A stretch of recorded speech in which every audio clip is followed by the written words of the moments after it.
Ladies and gentlemen, on today's episode of Pay Your Friends, we're going to talk about an event that I had last week for my birthday. It was a comedy show with a little bit of hip-hop mixed in. I had Dave Chappelle, Mo Amer, Jessica Kirson, Daniel Simonsen, Funkmaster Flex, Cardinal Official, Fuck Your Life Nems, Max Glazer, Noriega, and it turned into one of the greatest nights in New York comedy hip-hop history. And I'm going to tell you all about it. And I got my friend Max Glazer here to help me remember everything because now I'm old and washed. But you're going to love it. Well, a lot of paying your friends on this episode. Let's go.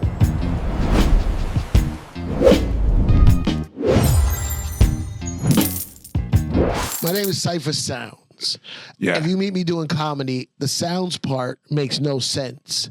None. They don't even know what the cipher means. They just think it's like a Lebanese name or some shit or Greek name that they don't know what the word is. They're like, oh, that must be his name, which is a weird word. But because a name could be like a it doesn't have to be a thing. So it's just a name. That's just the name. So I explained, then I go, well, it's a 5%er term. And they're like, but you have to, this is like a long ladder. Like then you have to explain what a 5%er is. Then they're like, oh, like the 1%? No. Actually, in this context, the 1% is the 10%. So you actually have to go, you have to go 1%, 5%, 10%. 85. 85. Yeah. But hold on. Okay, 5, 10, 85. Yeah, that adds up to 100. Yeah, right. 5, 10, 85. And then you have to be like, but then, so if this were a joke, the punchline would be, you're the 85. Yeah, you are the 85, especially in this scenario. Ladies and gentlemen, I got my good friend, my very good friend, my best friend, Max Glazer, in the building. Okay, Jamal would get a little jealous of that, but I have three or four best friends. No, there's not qualifications to be your best friend. You just have to have known Cipha for a certain amount of years. But there's like qualifications for which best friend at which time. Correct. See, this is why I got this guy here. Welcome to Pay Your Friends. My good friend here, Max Glazer, Astound. Is that the right word? Astound DJ. What is astound? I don't think. Okay, I'm not gonna use it. It sounds good though. Renowned. Renowned? I like renowned better. But what is astound? Renowned is definitely a word. Is astound not a word? Like I'm astounded that you think that astound is like an adjective. Have you ever describe somebody? Have you ever been whelmed? Under and over. Yeah, but no, just whelmed. I mean, that's the state that I strive to just be whelmed. Because I've always been overwhelmed, and sometimes you watch something and you're underwhelmed. Well, who's whelmed? No, that's like achieving nirvana through meditation. That's like achieving nirvana through meditation is to just be whelmed. Just whelmed or whelm. Listen, so I'm doing this. I usually don't do the show on this day, but I have to do it today because yesterday was my birthday. Last week, I had 2 events, one private, one for the public. 3 events, actually. And they were all amazing for very different reasons. And they were all super successful. Last Wednesday night, I had a private dinner, small, very close personal friends and family. We had some really good food. Shout to Good Neighbors. Shout to my boy Craig from The Good Life. Get good food, played dominoes, played some good music. The air conditioner was broken, so it was very hot in there, but we had a good time. And 90s music, reggae music, it was amazing. Thursday night, I sold out the Gramercy Theatre.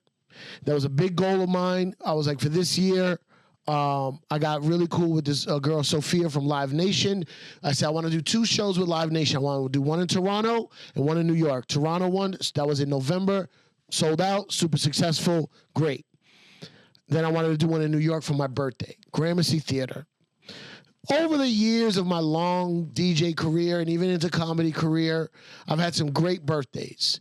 I had Wetlands back in 2001, maybe, something like that. That was the backpack birthday. The backpack birthday, DJ premiere, and a bunch of people came through.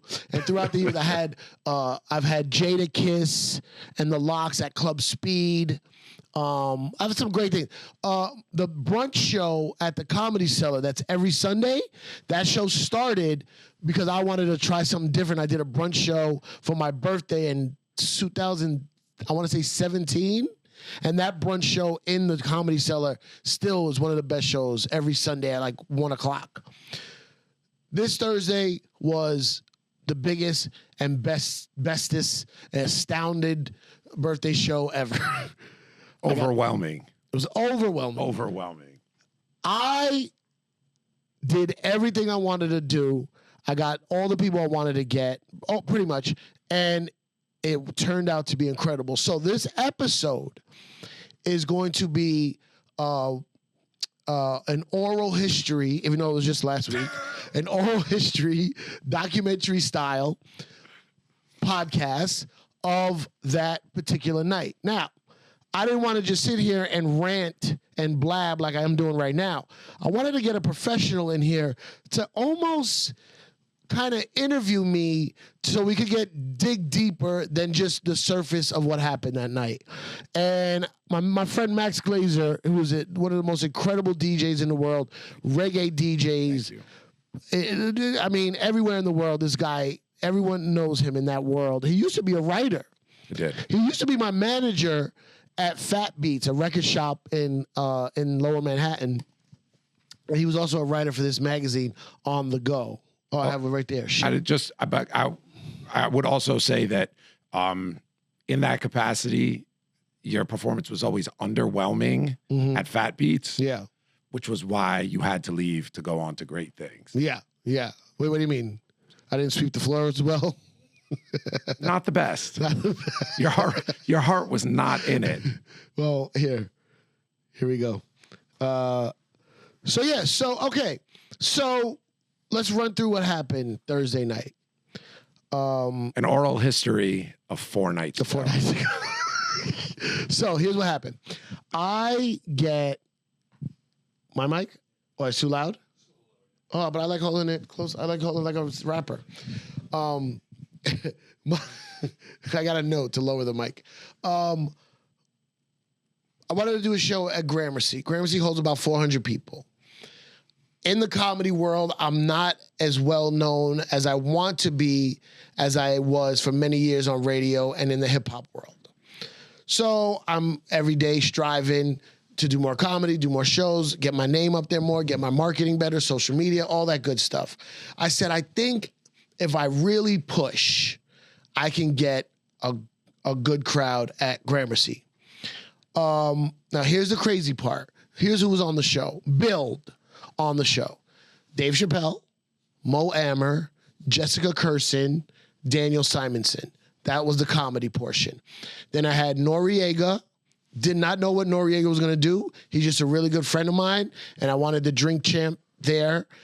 Nems, Gorilla Nems, Fuck Your Life, Bing Bong, and Cardinal Official, who is a very prominent Toronto rapper. He was DJing because I like to get rappers to DJ. Cardi DJs now. I had Max Glazer, of course. Yes. He was also with me in the show we did in Toronto. And I got my old mentor, Funkmaster Flex. I wanted Funkmaster Flex to set off the whole night. I wanted him to do a crazy, just 10, 15-minute, high energy, hype up the crowd. Right? Absolutely. So that's what the show was. That's what the show was on paper before we even opened the doors and got started. That was what I had. Here's the problem. Many problems I had. So I'm often a procrastinator, and I often leave things to the last minute. Then a lot of things don't get done, and I get very upset. I should have started this earlier. I wish I had a banner. I wish I had merch. I wish I had stuff for the video wall. I had all that. I put the show up on the website of Live Nation, Ticketmaster, whatever it is, late January. They're the same thing for now. They are the same thing, but the monopoly. I put the show up. I didn't mention anything. I just said I have a birthday show at Gramercy. And I think I made one Instagram post with a story and I put it up. Mid-March, I was like, procrastinator Cipha, I need to start pushing the show. I thought Live Nation helps push more, whatever. They do more of what you do, so you got to do it. So I make a flyer. Dave Chappelle, Mo Amer, Noriega. I make the flyer, I put it out. I said, okay, time to start pushing this show. Put the flyer out. The girl from Live Nation calls me. She goes, what are you doing? I go, what do you mean? She goes, why did you put that flyer out? I go, oh, because I want to start pushing the show. I want to make sure it's done, try to get it to sell out. I got Dave Chappelle, Mo Amer, I got big names. She goes, you're 40 tickets away from selling out. Before I even promoted it. Good job. She goes, you're 40 tickets away. Hold on. 35. And just watch it. Like, as the flyer's up, just watch the last 40 seats disappear. Now I got the names on there. Yeah.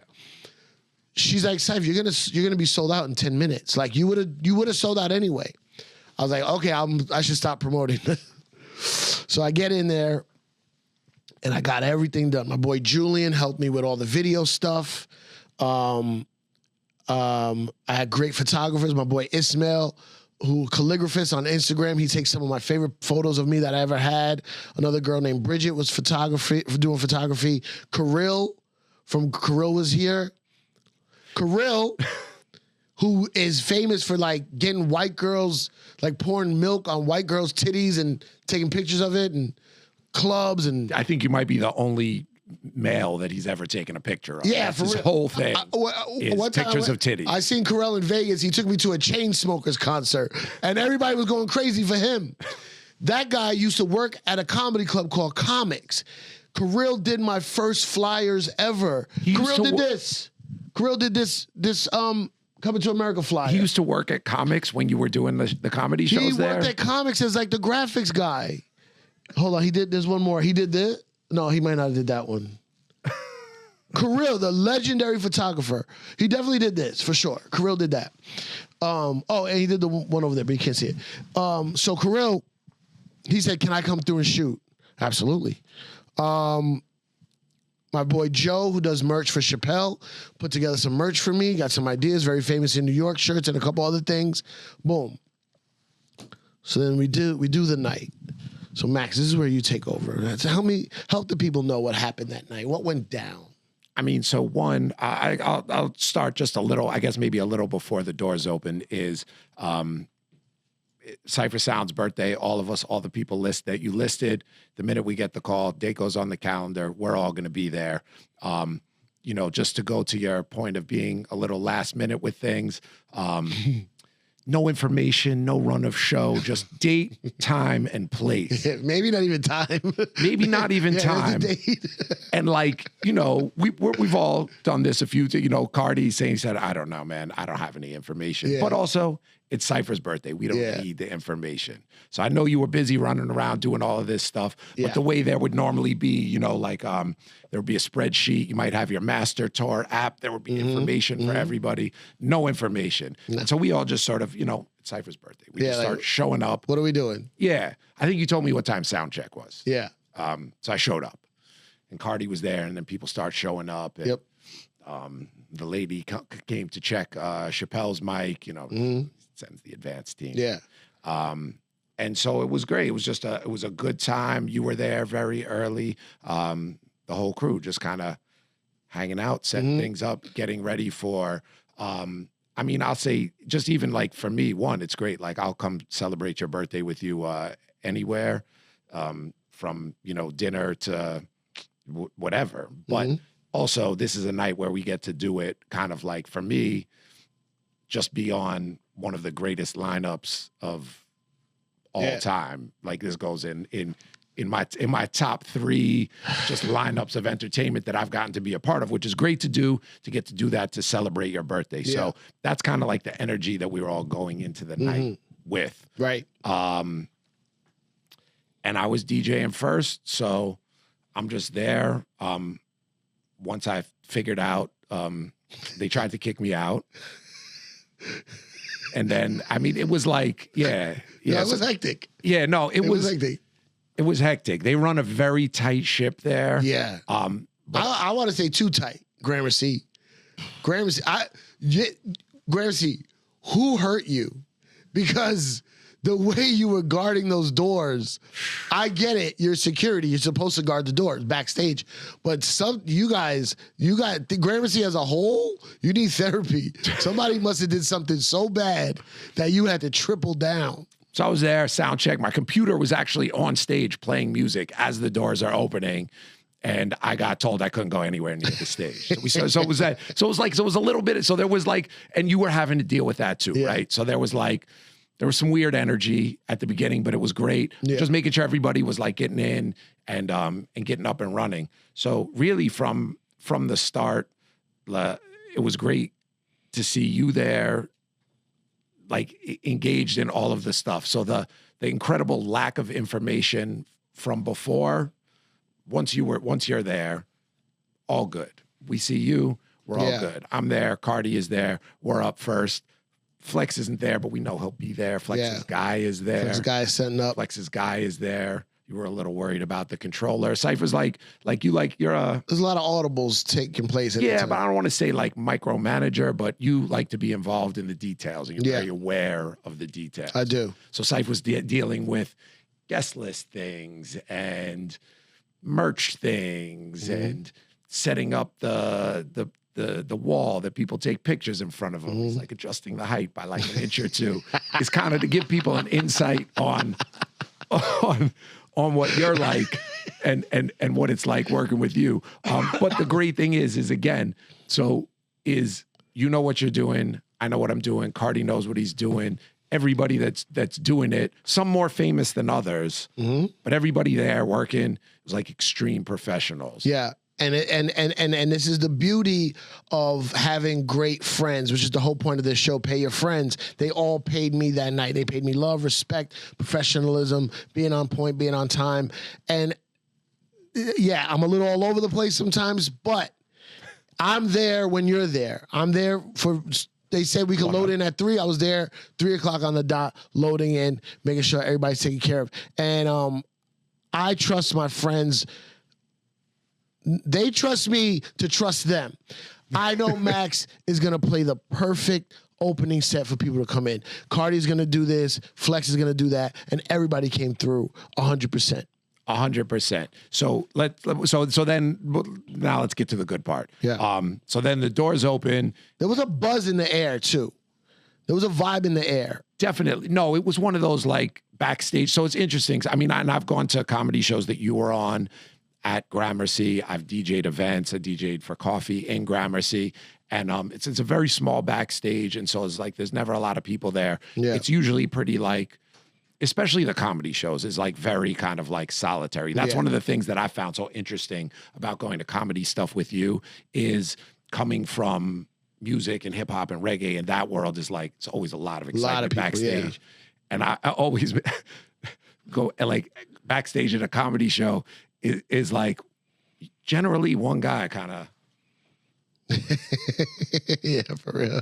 You know what I mean? So it's like, it's a very different energy. Yeah. But this felt like all of us hanging out. This felt like, you know, one of the things we would do over the year, which we'll probably do at some point this year, is every year, like a small crew of us go to City Island to celebrate all the birthdays. Exactly. This felt like everybody just hanging out. Yeah. That was the goal.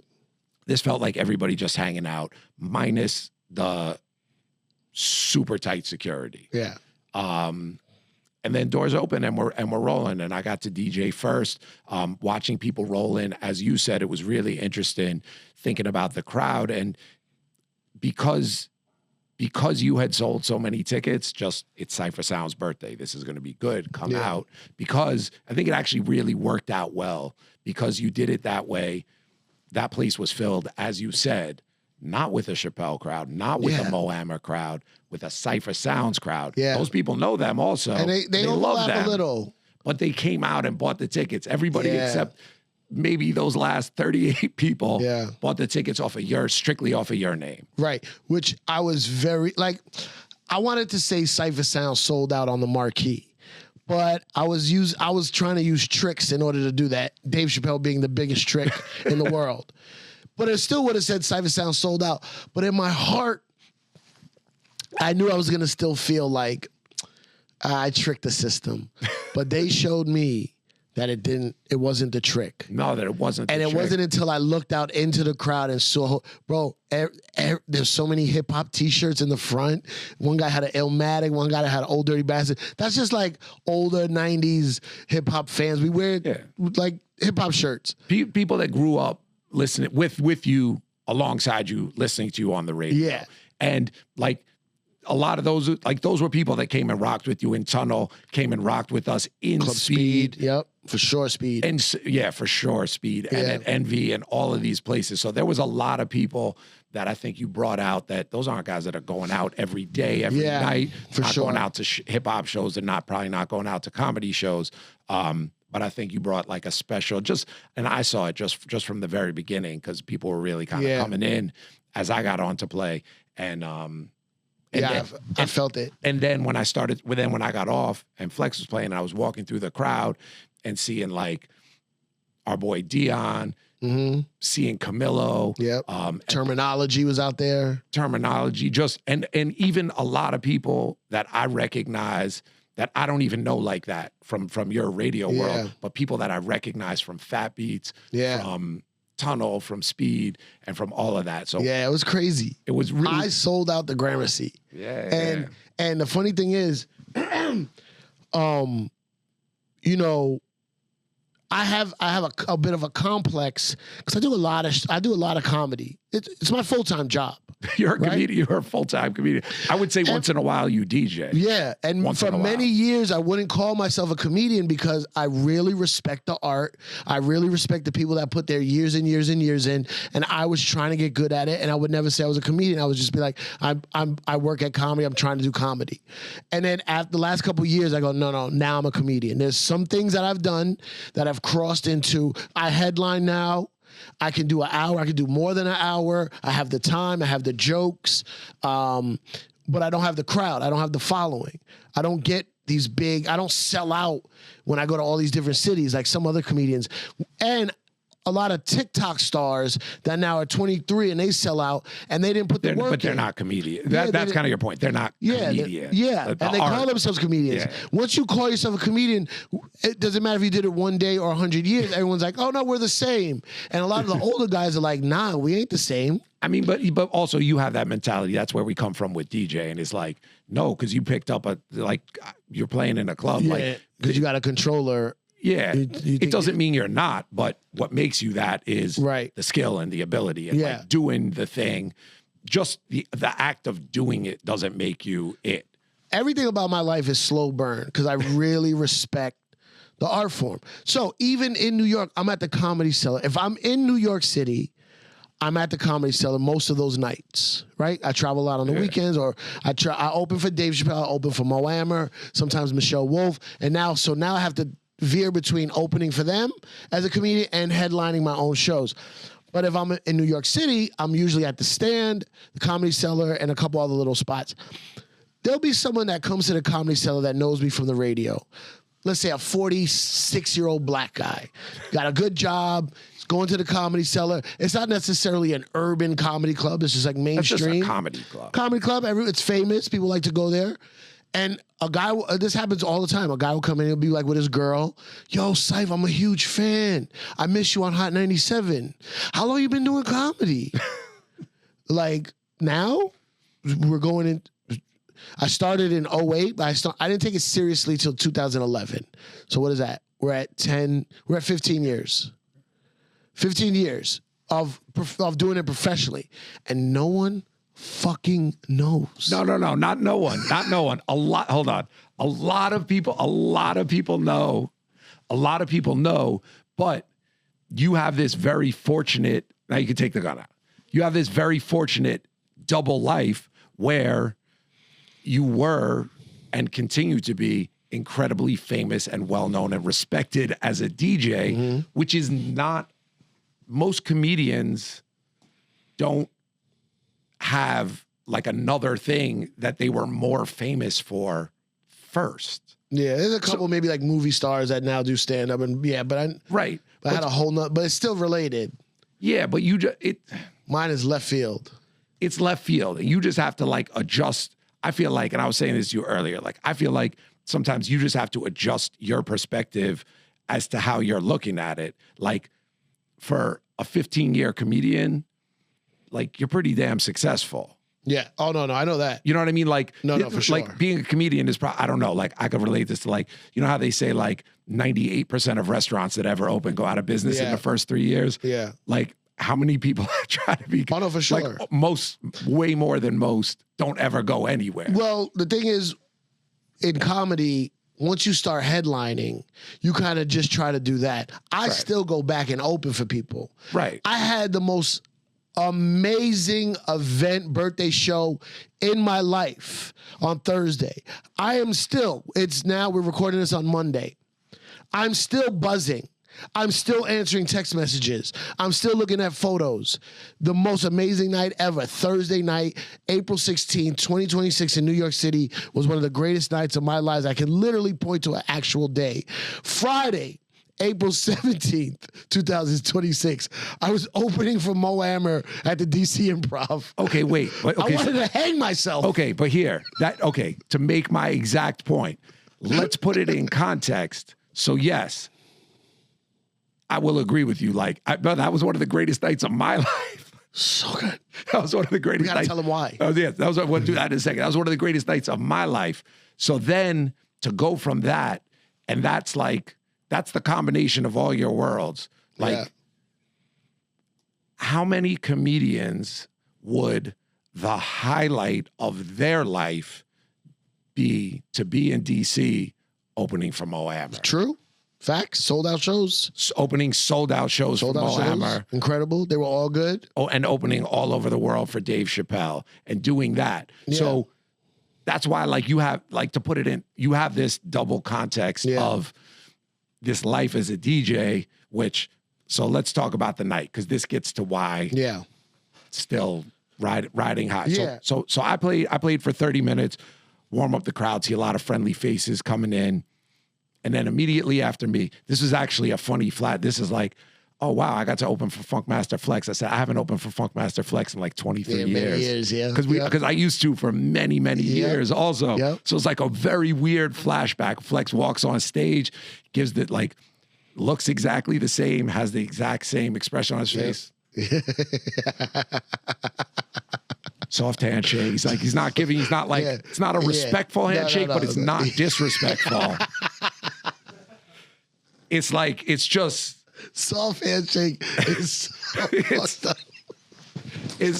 it's whelming. Yeah. It's just there. Yeah.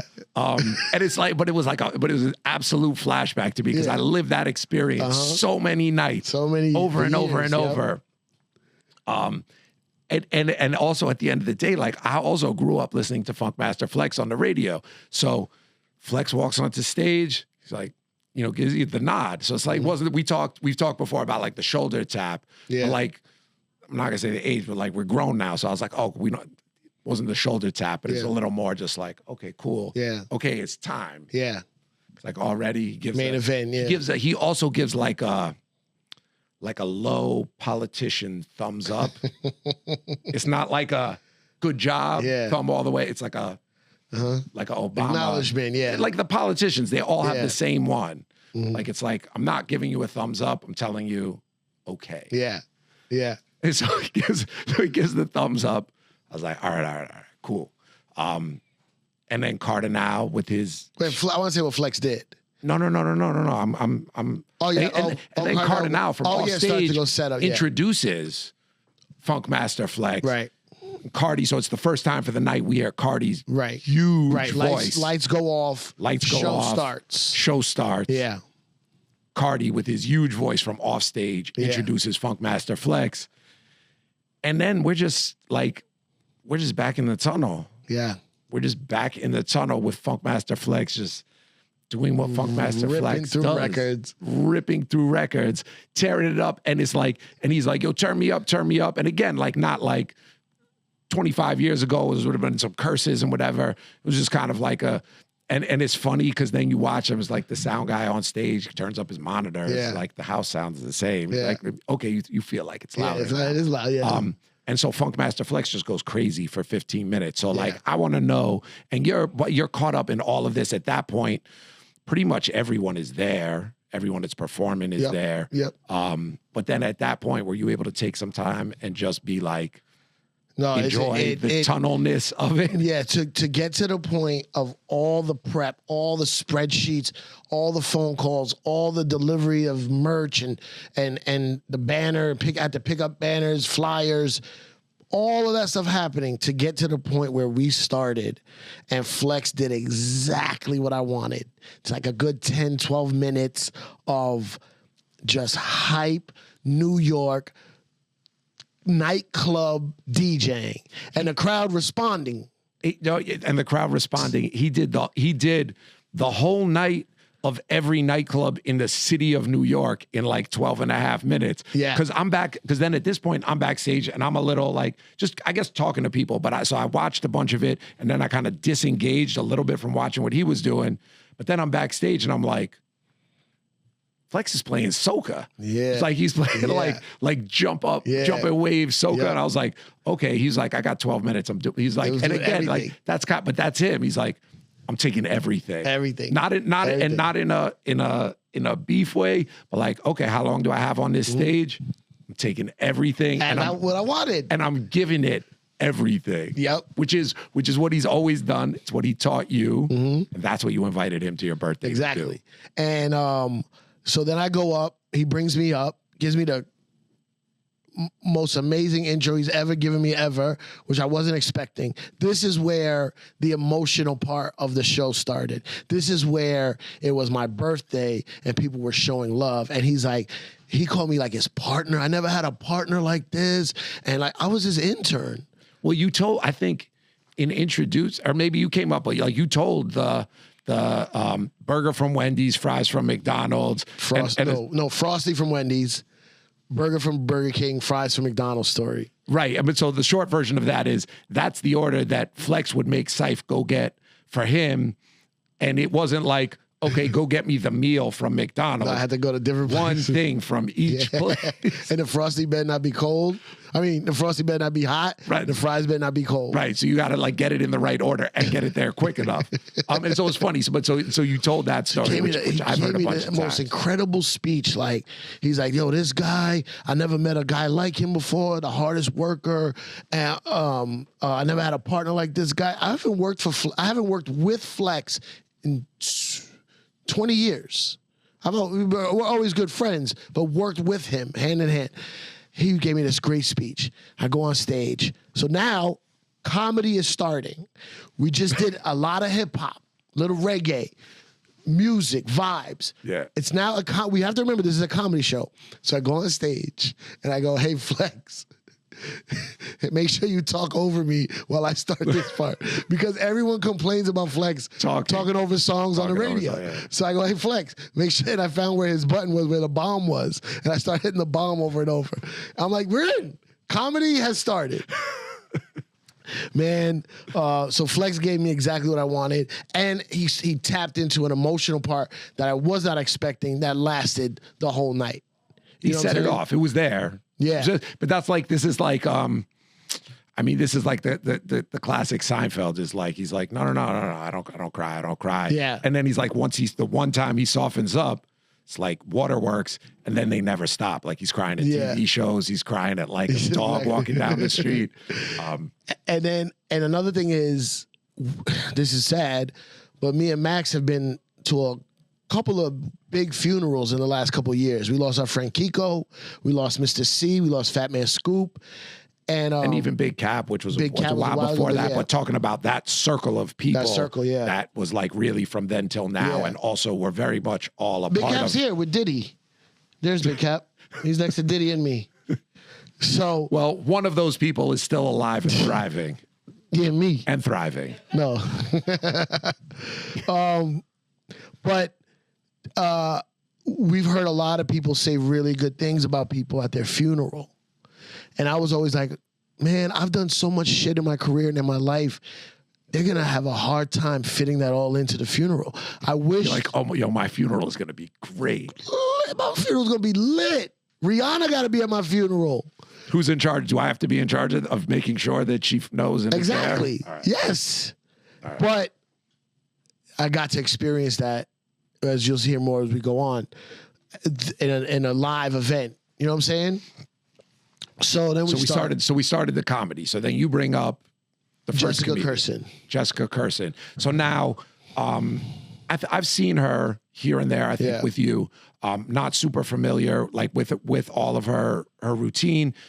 And again, this happens with you in all things, is like you bring together, it's not only combining like hip hop Cipha and comedy Cipha, but also like within that, I know comedy can be really like segmented. Yeah. It's like a black room or a different this, that, or the other thing. There's alt rooms, there's urban, there's niche, there's silly. And so like, and especially like the way the first two comedians that we'll talk about before we get to Mo and Chappelle, that you brought two people that were very much not on the radar of like 95% of the people that were there. And I feel like, correct me if I'm wrong, because this is just something that you do and it's who you are, that the reason, though there's a ton of great comedians that you work with that you could pick, but you picked these two people that were very, I would say, out of context for your audience. Yeah.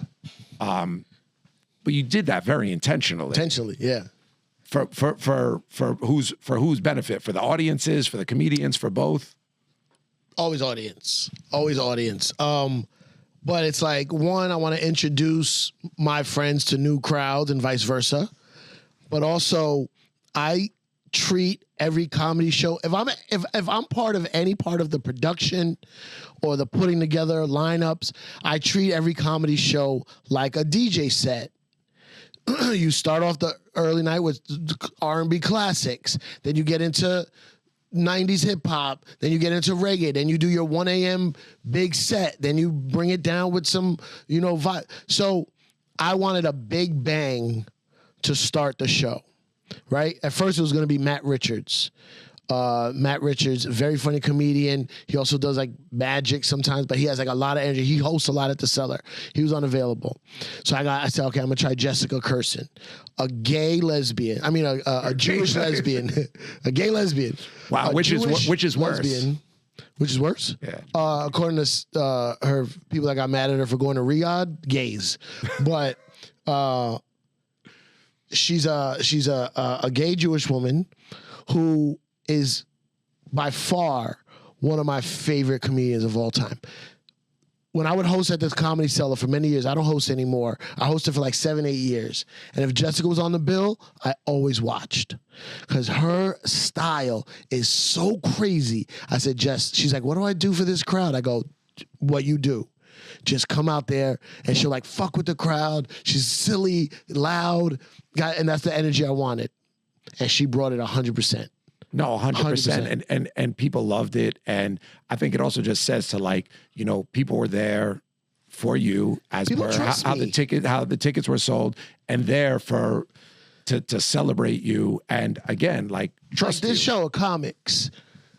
What does that say? 2009? 2009. I've never put comedians on the flyer. Not for disrespectful way. One, a lot of comedians fucking cancel all the time. They just don't show up. Right? Well, that show wasn't paying much either. So no, that show. No, that show for a weeknight. What you get of doing a spot, I paid a lot. Okay, but not relative to DJ. No. But I never put a comedian's name. The audience trusted me, so I was trying to keep that vibe. Yeah. So I put Jessica Kirson up. Then the next guy is my friend Daniel Simonsen. He's from Norway. He's a strange individual. Yeah, no, the being from Norway is like, that doesn't, like, that you think is the strange part. No. He's just us. Yeah, no. I was actually with him in Norway. And I was like, is this how you guys are? Is everybody like this? No, he was like, all the Norwegians were like, no, he's strange. But huge hip hop head.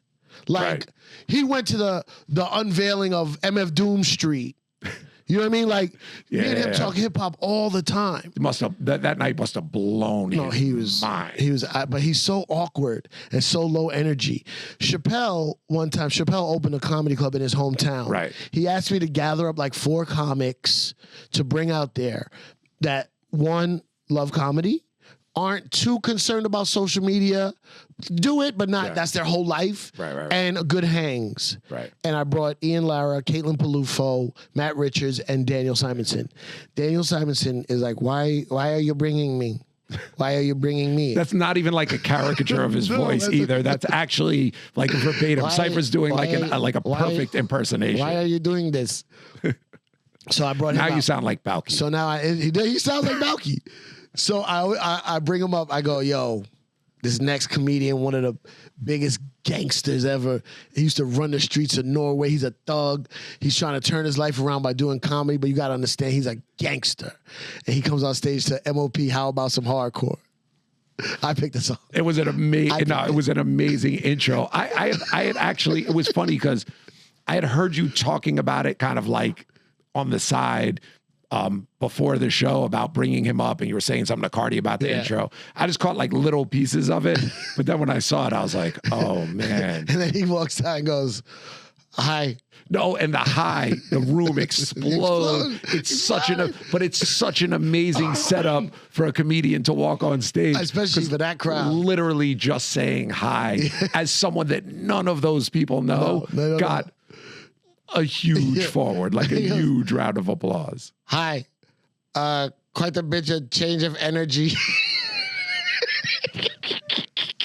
So boom. And mind you, this is also shortly after Funkmaster Flex is literally, we're reliving like the history of the tunnel in a much safer and more secure space. Exactly. So he crushes, but I knew he would. Bro, that guy tours with Louis C.K. He's like incredible, comedy-wise. Incredible. So he goes up, he kills. Then I go on stage and I bring Gorilla Nems. But also at this point, you had done a fair amount of comedy as well. Yeah, I did an opening set. Did it right? I mean, you just glossed over that. It's not about that. So then I bring Gorilla Nems up. So me and Gorilla Nems have been talking for a while about doing some stuff together, and we just can't get it. I said, bro, come to this. We're going to try it. Straight man, crazy man vibes. Abbott and Costello. Good cop, bad cop. Whatever combo you want to call. First of all, he's ripping backstage. Oh, no. I mean, so if people see him, like, if you see him online and you see all of that, and you're like, oh my God, this guy's hilarious. This is a character or this is like turned up for the camera. Right. And it's not, because I don't know him, but I've been around him a couple of times. One time when we were doing Summer Stage Federation anniversary, we all ended up on stage together doing like before the show. Yeah. And a few times with you, and then before your birthday. And like what you see is what you get. Yeah. And so just backstage standing at the bottom of the stairs, it's just the like, don't ever disrespect. Like I can't. It just don't ever disrespect. I mean, he hit that dude Daniel with like some crazy backstage. Yeah, no, but everybody. Bro, our friend Kiko passed away. His son Nigel is a really good videographer. He came to the show. As soon as he saw him, he don't even say hello. He goes, "Yo, why you look like a Somalian that discovered Jerry Girl?" And it's like, and again, this is like one of our best friend's son.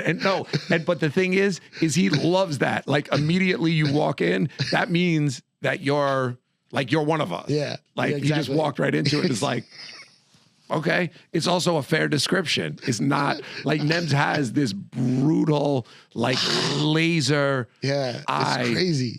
And like the speed at which he does it. Yeah, the speed is crazy. And so everybody, as you said, everybody's getting it backstage already. And then he just walks onto a stage and continues to do that. Yeah, and there's just nuts. Better ammo to use because you have like a crowd seated in front of you. So you could just point. It's like ducks in a barrel. Yeah, just fucking kill.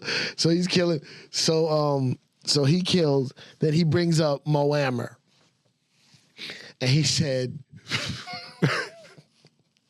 What did he call? Because he has Girl and M's has the beard. Mo Amer has the beard. A lot of Arab guys have that type of beard. They're both heavy set. He said they're heavy set. He goes, "Yo, don't ever disrespect me looking like a Palestinian me." Yo, the crowd went crazy. No, that was crazy. That was insane. And also, but at that moment, because I've watched him so many times that it's all just off the top. And whether it's some dude on the street, like or like whoever, like I was like, I wonder if he had that one in the chamber, like if he feels like he did have it in the chamber. Yeah, no, if he had that one in the chamber, had Arab me, okay. And then he goes, "Where's he from?" And I'm like, "Houston." He goes, "No, Cipha. Where's he from?" I said, "Oh, he's Palestinian." Okay, so but I like that. There's at least a tiny bit of process there that he was like, but it's just like one thread of reality to hold on to. Because you just watch him it never miss. Never miss. So me and Nems are gonna be doing some stuff like that. So be on the lookout. So Mo comes up. Now Mo Amer is an interesting guy because me and Mo have been friends for about 10 years now, 11 years. We met through Dave Chappelle. He opened for Dave for many years. Then he started going over to his own world and he would let me open for him. And he wasn't like super famous, but he was a good comedian. Was he headlining then? Yeah. Because the first times I ever met Mo was he was doing short sets at some of your shows. Yeah. This is after comics. Yeah, way after. Even after the place in Midtown. Yeah, he was living in New York kinda for a while. He was very big at the Comedy Cellar. Then he put out his first Netflix special, and he was already headlining before that, but that took him to a actual respected comedian level in the mainstream world. Right. Then he makes this TV show for Netflix called Mo, which is about his life as almost like a refugee, Palestinian refugee living in Texas, having a very hard time getting his papers, green card, whatever you call it, which is actual his life story. This show blows up in comedy, blows up in the Latino world because he's representing a lot of Latino stuff in a Houston, Texas environment. Because just the fact that like he does happen to be Palestinian, it talks about it a lot, but just the overarching thing was about immigration and the process of coming here as a refugee, becoming a citizen. And his girlfriend on the show is Mexican, but then the Arabs and the Muslims and the all that crew latched on to this show. Latched onto it, because they've never seen anything like this. Because you just said it, because there's nothing contemporarily representing any of those people.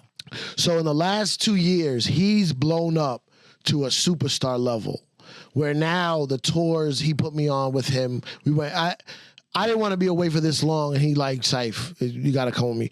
All the U.S., Europe, the Middle East. I was in the Middle East for a month with this guy. Right, and I really like the Middle East because they're very efficient, and so we were doing all these shows, and he's like a star now. You don't mind the oppression, huh? You don't mind the oppression as long as it's efficient. No, I had a joke, but I didn't want to do it. I don't want to save it for the stage. So now, bro, we was in Bahrain. I had a whole villa to myself, my own swimming pool. Lounge, outdoor area. It was crazy. So and you're the opener. Yeah, I had everything, and he's a superstar now. So for him to show up for my birthday meant a lot to me, and it just so happened he was off that day. He had DC the next day, so he came to New York first. I opened for him in DC. So I even saw some of his crowd. There's a guy that always comes to his shows, and every time I see him, I go, "Who's watching the Candy Store in Brooklyn?" He's like the Arab guy, and it's like our thing. So Mo comes out, kills, and I met Mo through Chappelle, so it's like a whole full circle thing. Then I want to do a set, so I do my set there. I have a joke that's very New York centric. When I do this joke out of town, I have to explain a lot of the references. Doing it in New York, people were agreeing, cheering. Every step of the way. And the guy, I said, yo, there's a part where this guy, I had a fight with this guy at McDonald's. He came out with a This is 98. The story takes place in 98. The guy came out with a Yankee hat, oversized leather. And this guy in the audience yells out, Avarex leather. It's like you're being too generic. I go, yes, sir. It was an Avarex, because the story is true. It was an Avarex leather. I was on cloud 9 the way the story was going over. And then I want to bring Dave out. To like me, it's my show, but Dave's the headliner, kinda. But I feel like this is, again, just kind of like who you are. Like, this is your birthday show, but also like use your respect for who Dave and Flex especially both are, who they are just on their own in the worlds of what they do, but also in what they've done for you and what they've meant for you. Yeah. Like, I feel like you could be 100 times bigger than either of them and you would still defer to 100%. Them in that way. I say all the time, if Funkmaster Flex called me right now, told me to get him a sandwich, I would say, what kind of bread do you want?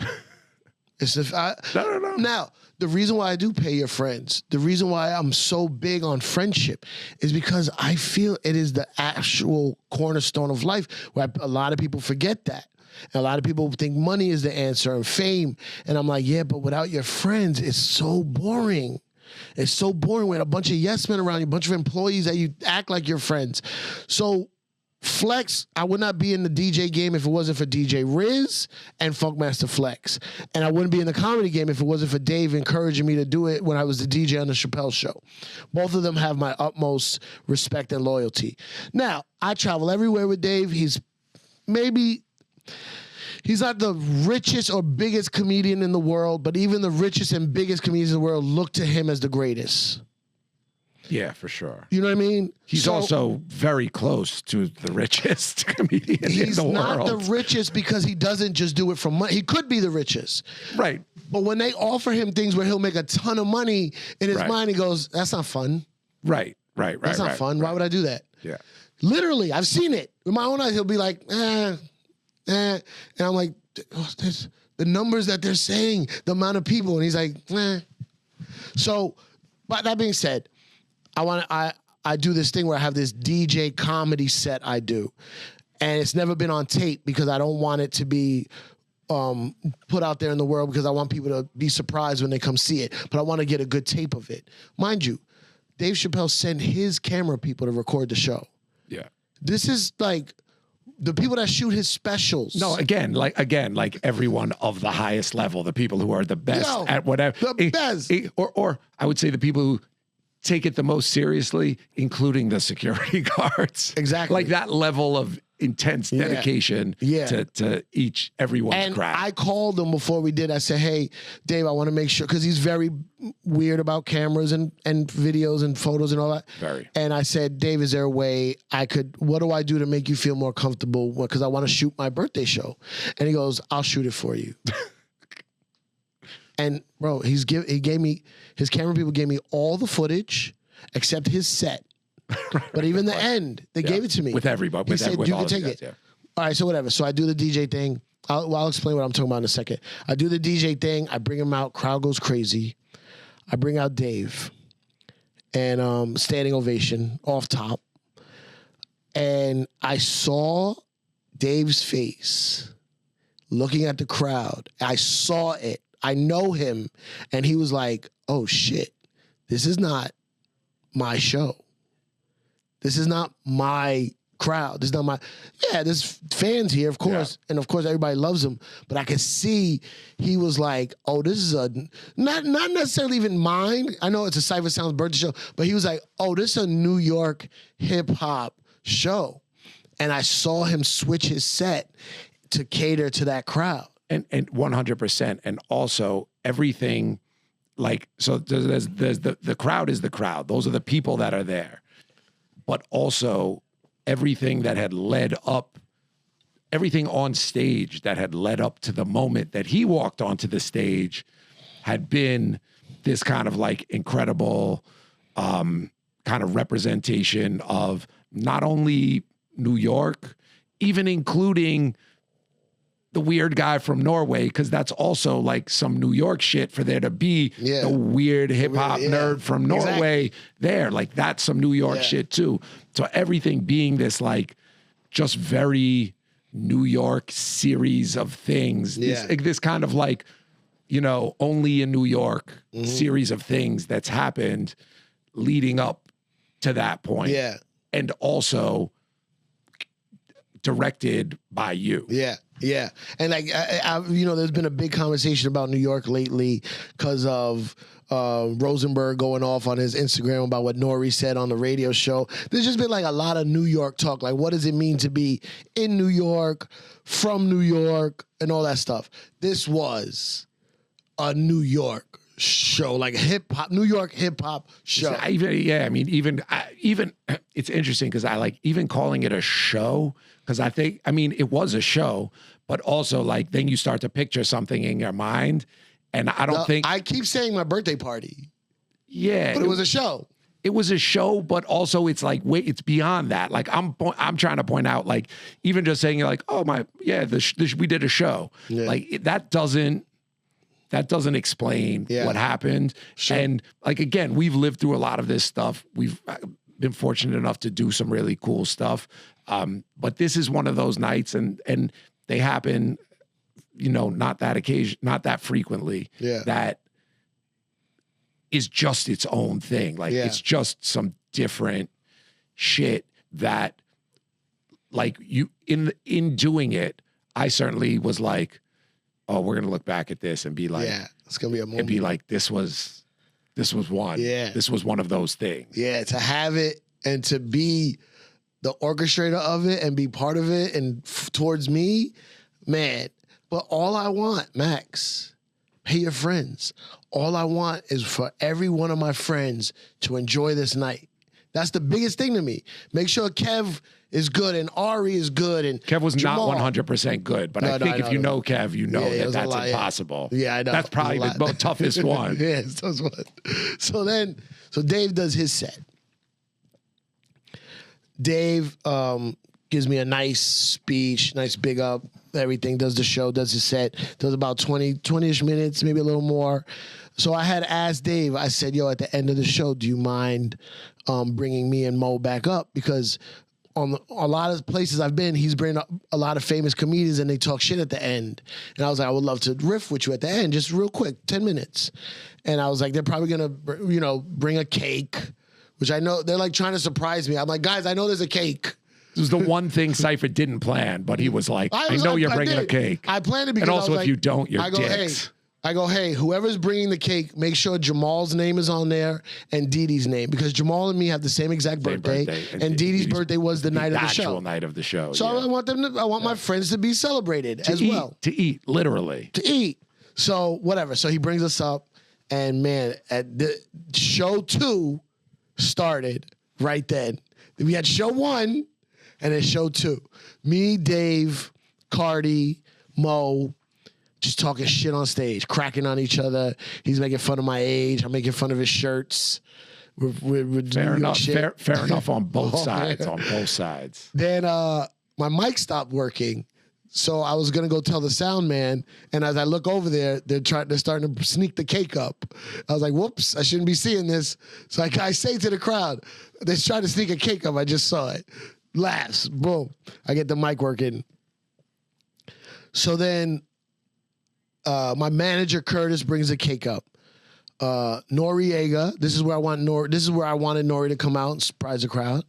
Talib Kweli, Angie Martinez. I think Angie brought the cake. Angie brought the cake. Angie did some New York shit and told my manager, I'm bringing the cake up. He was like, huh? She's like, give me the cake. Oh, she didn't bring the cake to the. No. He brought the cake. He brought the cake because he got it from the right place. Also, since we're talking New York shit from start to finish, it was from Venero. Yeah, he did it right. He's from Chicago. The cake was some New York shit. Some New York shit too. And Angie was like, "Yo, I'm bringing it up." It worked because I definitely thought she brought the cake. Yeah, she jacked him. So then it turns into this Cipha Sounds Love Fest, which I could not handle. It was a bit much. It was too much. It was too much. So They sing happy birthday, whatever. but there's a whole bunch, like the next part, this is sort of like the punchline of the whole thing that we'll talk about in a second. But I don't know if it was, because there was a lot and it was sort of jokes and other stuff and just a lot of different things happening. Everything, like the timeline just kind of turned into a blur. And I know you caught this, but I for sure wanted to bring up the thing that Dave said about you, about your comedy. Yeah. Like, do you want to, like, you should tell that story. I forgot my boy Liam, kid that opens for me sometimes. Yeah, I know Liam. On my birthday, which was on Sunday, he texted me. He goes, "Hey, my gift to you is to remind you what Dave said about you on stage." And I said, "Oh shit, I forgot." He said that he told me when we used to do Chappelle show, we used to fuck around with the crowd. He thought I was funny. He used to hear me on the radio. He thought I was funny. He said, "You should do stand-up." Then he went away for many years, came back, saw me doing stand-up. Then listen, I didn't just instantly go on the road with Dave when he came back. I worked on it for years and like trying to prove to him that I can handle it. And he said now, sometimes, not all the time, but sometimes it's hard to follow Cipha sounds. He said, sometimes I stand on the side and watch Cipha sounds and think, oh, that's a hard act to follow. Not just like that specifically, not like, hey, you were hilarious. Hey, you did a great job. Hey, that was really funny. But like to give that acknowledgement, man. Watching him say that, I was like, that's amazing. And then it just went on from there. Love. It was like Mr. C's funeral. Mr. C's funeral was every single person telling a great story or a memory about him, and then a story of how he was the crankiest man on earth. Which is absolutely factual and true. From Big Daddy Kane saying, "I miss C, I love C, but one time, da-da-da-da." And then everybody had a one time, da-da-da, every single person. That's what it was like. So then Dave says that. I'm like emotional. I'm like, oh my God, it's so cool that he's saying that, whatever. It's a great night. But still, I'm like, and all I wanted was for Nori to do a piece of Super Thug, which is one of my most favorite songs. It's how I got cool with him, how I got cool with Pharrell, because how much I used to play that on the radio. And he goes, Nori does not perform anymore. Right. Well, that's the thing. Nori is a rich podcaster and runner. Now he's a marathon runner. He goes, no, I can't perform. And I just kept saying, Nori, please, one verse. Just one verse. Please, just one verse. He's like, we throw on Super Thug. The crowd fucking explodes. Yeah, that was crazy. Because that song in 98 in New York City was unstoppable. Like the what, the first big song Pharrell, Neptune's ever had. So he does one verse. I don't even know if he remembers all the words. He's just, everyone is doing the words. Yeah, 100%. Talib Kweli is hype manning Nori. Yeah. That's crazy. Talib Kweli was doing the ad-libs to Nori Super Thug. So I go, okay, I've been Kweli and Dave are very good friends. Right. I've been on stage or at shows with Dave, and Talib Kweli's around, and Dave will give me the sign. It means get a song ready for Kweli. Most likely he'll come out. Right. So I did that. I got Get By. I have the TV version with the hook. Right. Played that. Crowd goes crazy. Crowd went crazy for Get By. Crazy for Get By. Crazy. They screamed. So, of course, Kweli does Get By. Everybody screaming. So that's it. Busta's on stage. But I think Busta just came by to say hi. Hello. I didn't ask him to be there. I don't know the criteria to get him to perform because, again, I don't like to ask for stuff. A lot of people like, oh, if they're in the building, you could get them to perform. I'm like, nah, what if they don't feel comfortable? What if you made them feel uncomfortable at the moment? Right. Cardi's like, I don't give a fuck. I'm throwing on Annie up. So now Cardi and Busta have a really good relationship. I don't know if it was planned. I don't think it was. Well, so let me give you an insight for one of the few things that you probably missed. Yeah. So I heard, and this is a little bit kind of how Busta is. And so Busta was like, all right. You know, it was like that. It's like, yeah, on it's just the stage? one verse. This, they were sort of talking. Okay. So I'm sort of watching it, not quite listening. Yeah. And so that conversation, like I maybe heard that conversation maybe side stage before. Side stage. Like, Yeah. you got to do it. And also Busta's good for that. Busta's good for that. So it's expected. It's not guaranteed or whatever. But then when there was a lot, like when it had started going on the front of the stage, or maybe even when Dave was talking, Busta is right there with Cardi, and he's like, and I'm watching him point. Yeah. And they're like going through it. And so I sort of made a mental note of it. And it was clear that he was like, all right, we're going to do this. Yeah. But not like that wasn't why he came. No. But was like, again, like this feels like what we're going to do. And so, but I kept being surprised because first it was Annie Up.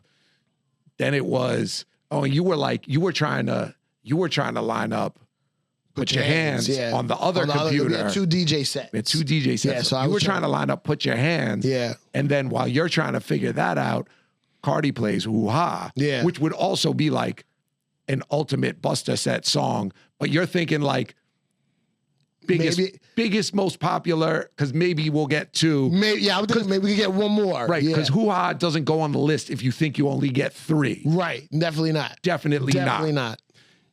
But and then I realized I was like, oh, Busta had to have been like that because also Cardi wouldn't have pulled Hoo Ha as the second one. No, I disagree. You think he would have and made him do it? Yeah. Because then it went Hoo Ha, then what? Then he did like Everything Remains Raw. Right. He did another one from that era. What was the other one? New York, Philly, everybody rise. Right. Yeah. Then another one, then Put Your Hands. Yeah. At the end. Like that was a show. Yeah. That wasn't I'm gonna walk on and do a song. I know how Cardi is, and I'm sure in the way Busta and Cardi talk to each other with very hardcore Jamaican tendencies, it was a trust me. Yeah. So I know Cardi threw in a couple extra songs because has to do Put Your Hands. Yeah. But Busta, right? He's like, we got it. You're not going anywhere until we do that. Put Your Hands, yeah. But also, and this is one of the great things about Busta, he didn't ever hitch or stop or be like, oh, this wasn't what we talked about. Right. He's just like, for him, he's just such a great performer. Once he's there doing that, he's doing it for the crowd. And the crowd is going to stay with him. And he doesn't do shows like that anymore. No. Right? He felt the same energy we all felt about the Tunnel, Club Speed, 90s vibes, extra energy, crowd into it. He turned off the businessman and turned into the fun, hip-hop loving rapper. Yes, and also, and he said this and like I've known this because I've known you forever, that's one of those guys that you've known and had that relationship with from before you were an important guy on the radio. Yeah, for from sure. When you were there with Flex. For real. From when you were just in the background with Flex. And getting sandwiches. Noriega is some years later, so you were probably on the radio already when Nori came out. Noriega is my first rapper friend. Noriega is the first rapper who I had his phone number. Right. And I know that you guys have that real relationship. And that's why it just all was like everybody was. Yeah. And then, and then I don't know who it was. Like, it wasn't you, maybe Quali. Someone was like, yo, make sure Cardi pulled up Nem's song. Yeah. And so it has a mic and someone says something and it's like, yo, it might even be you. I don't know who it was. It wasn't me. It's like, yo, we got Gorilla Nems here. It's not just and he was like, and he said something to the effect of like, don't ever disrespect me trying to make me rap on this stage alongside Busta Rhymes and Noriega. He's like, cut that shit. Yeah. And so even in not performing does the most hilarious thing you could do. Yeah, it was like he did it perfectly. He's like, there's no way. I would have went maybe earlier. Right. It's too late. Yeah. It's too late. So then, so Busta, Angie gives me a speech. watch this guy come up in radio, watch him do this. We do it for the love. We came here for the love. We love you for your birthday. I'm like, it's too much. I can't handle it.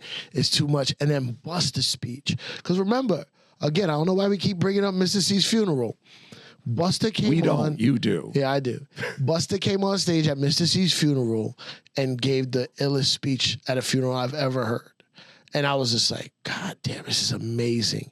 And it was sad, but it was funny and had all this stuff. And like, he gave me one of those speeches without the sad part, without the death part, but just saying I was a beacon of light and I always kept it real. I never did it just for money, or I never act shady, or never acted corny or what's the word he used? He said like, I never he said a word like, basically just saying I've always kept it real and I do it for the love, which is something I pride myself on, but who the fuck cares or who notices? You know what I mean? Busta Rhymes notices, man. And he's one of those people, like you said, he's there for C's funeral. He's there for your birthday. And I've seen him. And again, I don't know, like, I know Busta to say what's up. Yeah. But not beyond that. But just in the years of doing this, he's one of the really, really few people, and probably more consistently than anyone else, that I've seen show up for people's important things, where as a big rapper and people that, like, he has those long-term relationships with, and again, you don't hold it against everybody else because they don't. Everybody's got their things. They got things to do. But he's always seemed like someone who goes out of his way to do those things. When he sees that goes on his calendar, and that's where he's going to be. And for the people that he feels that way about, it's a cool thing to watch, like as a fan, for me, to see that he's someone that comes through like that for people. It's funny because he was the only one up there that I didn't invite him. I don't know how he got there. You keep mentioning it. I didn't invite him. I don't know if Dave invited him or if he heard about it. I don't know. I would love to ask him one day. He's one of the guys, like, I've never been to Busta's house. I always go see him at the studio, whatever. Yeah. Everyone else on stage who I consider a friend, I've been to their house. And for him to say all those things about me, man, I was really, really, really, like, shocked. But I also had, like, an awakening. Like, it really hit me, Max, that all the years of what I've been doing has mattered. 100%. Has made sense, 100%. Has gone into this this realm of where people, why would you talk about it on a regular day? But I'm like, sometimes I need to hear it. And they stamped it to a whole nother level where I don't think I've ever need to hear it again. It's like all the years I put into hip hop radio, then I completely make a left turn, do it into comedy, and to bring those worlds together. Angie used to come to my shows when I was terrible.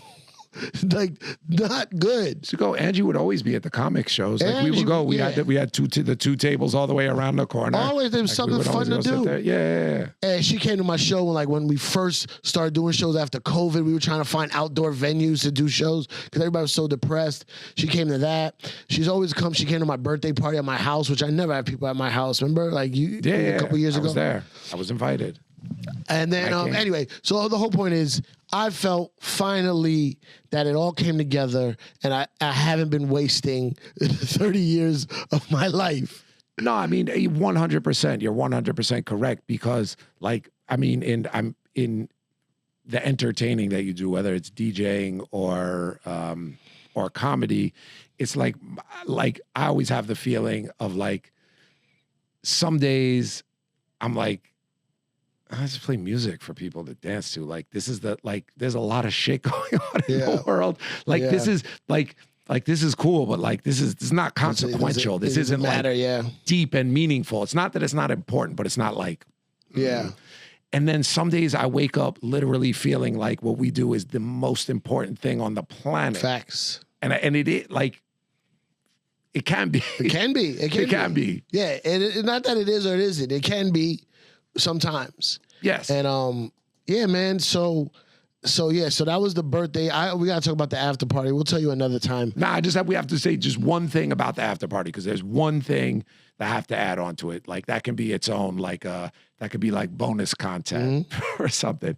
But at the after party was a bunch of us. Juanito played, Love Lisa played, I played, Cardi played, but Doo-Wop. DJ Doo-Wop. My favorite DJ. Where is he? He's up here somewhere. Cipha's favorite DJ for great reason. And this is someone that I grew up opening for and traveling with. And it's someone who I think a lot of people have not ever had the opportunity to hear DJ. And for people who came up listening to him, haven't had the opportunity in many, many years. Bro, can I say like just how inspired I was to stand there and hear Doo-Wop DJ? Tell me what that piece of it. Because it's the separate after party, but that part of it is part of like what you're feeling now and the birthday experience. First of all, I said I was on Memphis Bleak podcast. He said, "Who's your favorite DJ?" I said Doo-Wop for many different reasons. Clubs, mixtapes, I have a lot of favorite DJs for different things, but WAP is like, I still listen to his mixtapes all the time. But it was annoying. I had to get him a hotel. I fucked up. I put the hotel in my name. Before I'm going to my birthday show, that turned out to be this whole thing we just talked about. I had to run to the hotel and check him in and get the keys. You know what I mean? Like, it was like all the shit I had to do. WAP, he was in a DJ crew with Funkmaster Flex and a bunch of other guys. I was like the new guy in that crew. And then there was a breakup, shake-up kind of thing. Flex started his own crew that I was part of. Doo-Wop, I used to open for him at Club Speed. Max opened for him, and then Max also did. Did you do the reggae room, or that was Mr. C? That was with C, but that all started at Speed, Doo-Wop. and I used to travel with him and do all that. And just his style, I know, we got to wrap it up. His style is just the ultimate New York club DJ style. Like, he introduces records, like a street way, sometimes kind of funny. He's also mad funny. And then like the way he picks the perfect songs for the perfect moment, and he had that after party rocking with people who don't even know what songs he was playing. There was young white girls in there that don't know these 90s. He's playing T.O.N.Y's Smooth the Hustler, fucking like straight New York grimy shit, but he's so entertaining. Yeah. And killed. The after party was a whole nother story, but the love I got, and I always want to spread it to my friends. So, Max, thank you for being there. Everybody who came through, thank you. Everybody who just looked at the Instagram. Busta posted me on his Instagram. Yeah, he posted this big happy birthday. Bro, I always see him, all caps. The blessings don't stop, so we don't stop. It's always the start of it. I never had one of those. He put up all the pictures from that night that I had put up the first post. I put up several since. He took all those pictures and he posted and said all this great shit. So, man, just to let you know, I am somebody. You fucking haters, you pieces of shit. Y'all don't respect me. And now the world now knows that I'm somebody. So go fuck yourself. This is the last episode of Pay Your Friends. I'm done.